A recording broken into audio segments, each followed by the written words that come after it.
Good evening, Starcraft fans. This is Bauski, and today I have a TvT for you from another Reddit player on Reddit Starcraft who was kind enough to share his replay. So let's thank somebody. I don't remember which of these two players it was. But yes, so thank you for the replay, and I haven't done a TvT yet, so this could be quite exciting. Yay!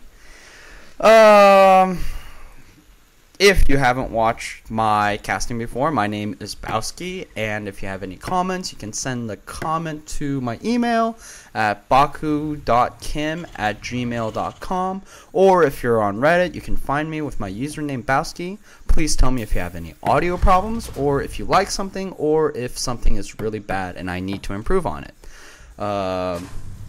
Is that it? I think that's everything. So let's get on with the game. There wasn't much divergence from either of the players, but now we see the red Terran SepticDank on the bottom right, starting with a refinery instead of that normal barracks. And there's his little SCV waiting to get enough money to make that barracks. While on the top left, we have the player Taz with the barracks, not really even blocking out his ramp because there's not very much reason to in TvT unless you are doing something really crazy and want to surprise the opponent a little early. So we have Taz doing a regular barracks build, getting that refinery up a little bit afterwards, whereas SepticDank has gone for the refinery first and now is getting that barracks, which is pretty usual for 1-1-1 kind of builds. Maybe a fast factory to get hellions, siege tanks, or maybe to go all the way up to banshees and do a little harass. We have Taz taking that command center now.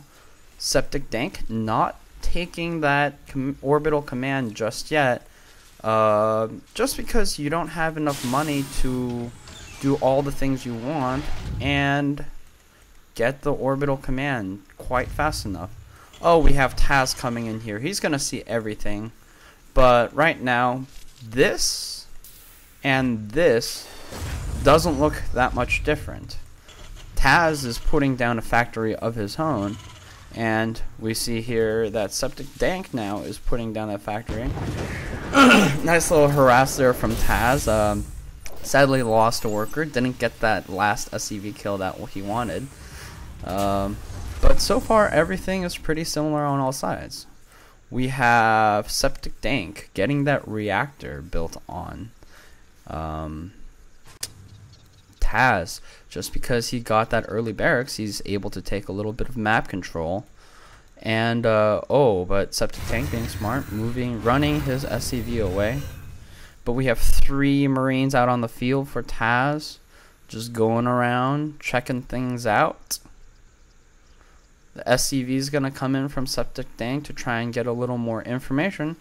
But honestly, neither player doing anything that would surprise on each other. Oh, and Taz also going for a 1-1-1, getting that starport. Let's see if he's building a starport as well. Yep. So we have 2 players, starting with barracks first and refinery first, but both of them going for that 1-1-1. And we'll see how the game progresses from there. On the units tab, we see that, wow, actually Taz is kind of behind on workers here, 17 to 20. I guess because he's getting a couple of hellions in the beginning. This is going to be very interesting to see how those hellions work out in the game. Popping out another hellion here. I wonder where these hellions are. Hellions, I see one.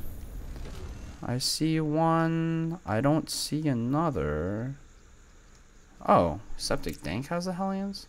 Oh, SepticDank has 4 hellions. Well, now I'm confused.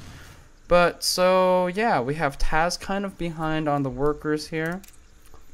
And we're going to get some hellion on hellion action as the first banshee is going to pump out from Taz. So that's going to be pretty good for him. As soon as that banshee comes, these hellions pretty much become useless unless they just straight up ignore the banshee and just come in to do more harassment and possibly get some worker kills. Neither player even thinking about getting that second just quite yet. And oh, here's gonna be another engagement maybe, and with that first Banshee popping out, those hellions are gonna have to be careful. Taz thinking of being a little more commanding in this situation. Oh, but the Banshee just moves away. Finally he notices, and he's just gonna have to, oh, he's gonna go for a couple of kills, but the Banshees are the hellions are way too fast. They can just kind of run away from the Banshee, but he's got to be careful or he's going to lose a lot of Banshees. Hellions. Oh man, this is really confusing playing TvT. Taz putting up that second command center now. SepticDank getting that anti-Banshee Viking. And that's going to be good. We have Taz getting Stim and getting a couple more Banshees. This Viking is going to pop out just in time as that Banshee gets here. Banshee does not have cloak, and after a couple of kills, this Banshee is going to go down. And because there's no Banshee up here, the Hellions are going to just try to push in. And we're going to get to see some Hellion on a Hellion battle. Great. Taz defends it off. He's got his second up. And once he gets that orbital command, maybe he'll be able to come back up in the econ.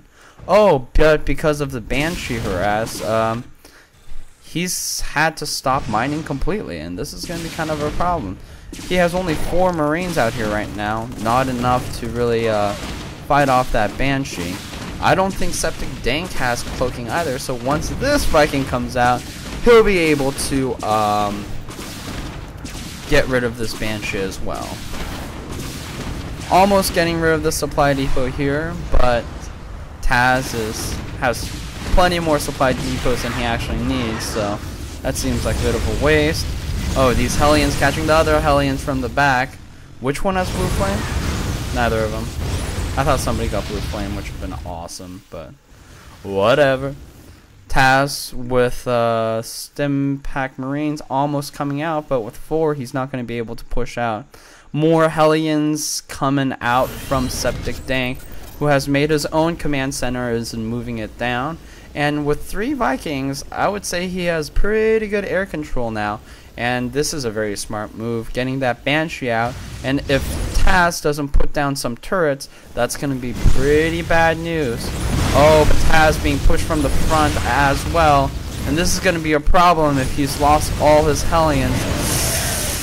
Oh, he's lining them up. This is going to be a problem. No! Attack! Yes! Attack with those SCVs. Oh, he's losing so many SCVs though. And now, looking at the units lost tab, we see 27 units lost for SepticDank and 35 for Taz. Let's see the units killed. Awesome tab. Workers killed. A lot of workers killed for SepticDank. Yeah, actually, surprisingly not as much as I thought it would be. So that's good for Taz. Good for Taz. Taz now trying to move into a medevac with stimmed Marines, 0-0 upgrades kind of deal. We have some Banshee harass that possibly could happen. He's got to be careful though. There's this Viking right over here. Ooh, but 4 Vikings out on the field. There is just no way. The Marines are going to have to stim and get over here, and thankfully he has enough Marines right now to stop this kind of harassment. Both players now kind of moving away from airplay. SepticDank being very smart, keeping these 3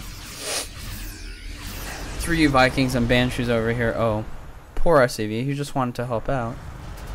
But keeping these air units over here to do more harassment. In case of an attack, he can do a counterattack. Oh, Taz still behind on workers, but surprisingly not by that much. And both players kind of macroing it out now. SepticDank getting all the gases that he can possibly have. Almost mining out his first. He's going to have to get another expansion soon. Taz doing the same. Everybody's kind of gas heavy, but I don't know exactly what Taz wants to do with this kind of gas. Taz seems to be okay on his mineral patches, but probably just like SepticDank, they're both gonna have to take a third very soon. We see Taz maybe gonna try and go for some kind of push with Marines at some point, already getting that siege tank stuff. These players both getting very similar upgrades. The Banshee over here with the Vikings here to do a little more damage. But the Marines walking in and he's gonna lose something. Oh, he lost the Banshee of all things. Now with only 3 Vikings, there's really nothing that SepticDank can do. And there you go, Taz. Get that turret up there. Now these Vikings are pretty useless at harassment. And we have this SUV still hanging out. Just chilling. SepticDank with the map control on this field. Oh, but here comes Taz's push, and this is going to be a pretty big push here. I wonder if SepticDank has enough to... Oh, with that siege tank though, maybe it could be enough, and a nice Banshee. No cloak for it, but cloak at this point generally with 2 or more command centers becomes kinda useless. Smartly moving things up in case of drops, leaving the siege tank on the bottom, but you have to be careful. Oh, siege tank getting way too close, gotta move back. Banshee's gonna try and snipe that sucker. Oh, but smart move from Taz as he takes down that Banshee. On the productions here, we see that Taz has just stopped making units completely, which is always good, I guess. I don't know. And we see Taz trying to do a drop here, but I think there's just too much stuff right now for Taz to do anything. Probably the best choice is to go back and maybe think on this for a while. And that siege tank's popping up. There are 2 siege tanks at his base now. Oh, but Taz smartly scouting this third. He's gonna take this third down, and there's nothing that SepticDank's gonna be able to do. SepticDank now, after losing 400 minerals, oh, but Taz is gonna lose all of his army now. There's nothing to stop SepticDank from moving out to force him, but SepticDank decided to stay back home. Maybe a better choice. Not a lot of units. Who knows what could happen over here. Already Taz has 2 more siege tanks out. Taz looks like he's gonna maybe try to push out again. Or maybe, oh no, just putting his siege tanks down here. Maybe possibly thinking of taking his own third, since this is about time, as his first base is mining out. More siege tanks and Marines coming out. SepticDank being really good on the upgrades over here, getting his actual 2 and almost getting his 1, and also getting the vehicle weapons upgrade. He's gonna have a pretty formidable army walking in here, but SepticDank decides, oh, sieging him tanks 2 way up in the front, losing almost 3 siege tanks. It's a pretty big deal. Pretty big deal. The armies have evened out once more, and SepticDank is going to have to move on back. Up here at the top right, we have Taz opening his 3rd command center. SepticDank has already got his 3rd turning into an orbital once more. The problem with SepticDank losing this command center compared to, let's say, Taz losing it earlier is that this mineral patch has been mined out for a long time. When he lost this command center, he was only mining from 1 base, and that can really slow you down. And I just realized, wow, Taz, 16,000 mineral or 1,600 gas. Hopefully he'll go into Raven build or something, which would be pretty cool to see. You really won't have to wonder why so much gas. Maybe he's just used to taking that many gases. We have this STV still chilling over here, doing nothing. SepticDank being really good on his upgrades, getting 2-2 now. Still pumping out more guys. Let's see here. For Taz, we have just 1-0 upgrades. I don't even think he has the armory up to make any upgrades for his vehicles. And now Taz going into a more macro sort of mode, getting another command center. Maybe gonna take another base early on. I think that might be a good idea, as SepticDank seems to have a very high lead in SCVs right now. I don't know. I'm happy that Taz has been able to stay in this game, but the longer he doesn't get that 4th down, the longer he just waits it out and lets SepticDank army up, it might be a problem. Now Taz moving out with this army, but you know he's gonna have to scan pretty soon, and once he scans this, I don't know how he's gonna feel about this. This is a pretty well-sized army. Thankfully, SepticDank not quite in the best position right now. I feel like if you're going to defend, as Taz was doing, defending right here along this line is a good idea. Both players moving out at the same time. We have to remember that SepticDank already has 2-2 almost, and he's already moving on to his 3s, getting his 2nd weapons upgrade. This is going to be a pretty fearsome battle, but, oh shoot, SepticDank taking down a good deal of siege tanks, and he still has a lot of his own siege tanks left, and he has an air superiority. Taz is going to lose his whole army, and now Taz in a very difficult spot. Can't even really start putting workers on here because this base is completely unguarded. This is a very dangerous place to be. Now Taz only has 1 tank, a couple of marines, no medevacs. So this is going to be a problem once SepticDank starts to push in over here with his siege tanks. But oh no, those medevacs just going in by themselves all willy-nilly. This is a problem.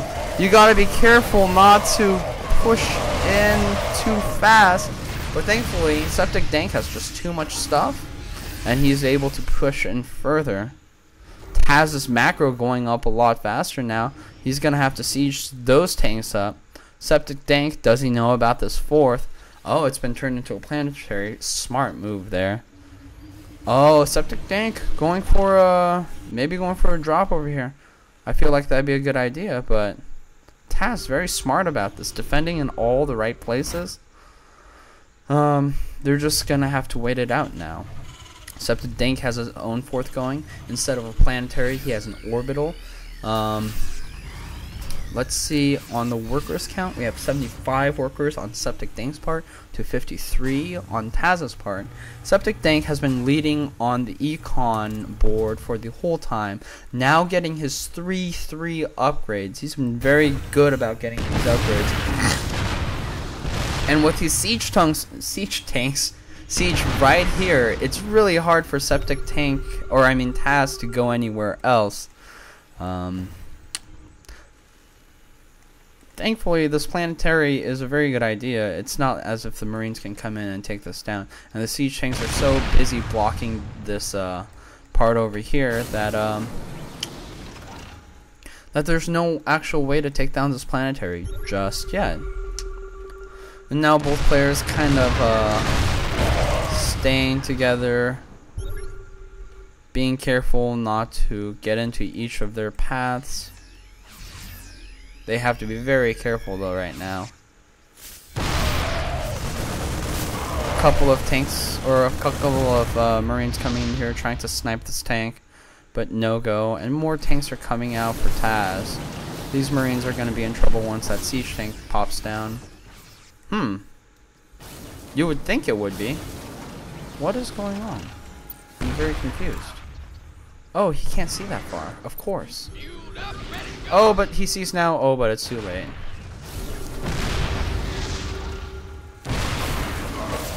These Marines being very smart, pushing out. Oh, SepticDank's trying to make this move. But too many Marines from Taz, and they just run in and snipe more and more tanks. Both players losing all of their armies, but SepticDank in the end has far too much more. And now that he's broken down the Taz's defense, he's just walking in to destroy all of his bases. A nice little drop here from SepticDank as well. He's going to be able to take down this base, and probably move into the... Oh, nice siege tanks up here. But there are just too many things on this side. And with one last push, I think SepticDank could really just push in, I feel like. This space is going to be safe for a while, but yeah, there's a GG. Not really a lot of things Taz could do at this point. He's mined out here. Both of his biggest mining bases are gone. And the planetary, although all of his workers has moved. Actually, I don't know. He could have probably got another 5 minutes out of this game, but probably, yeah, a GG was a good idea. So, yeah, I think that's it. Thanks for watching this game. I hope you enjoy the TvT.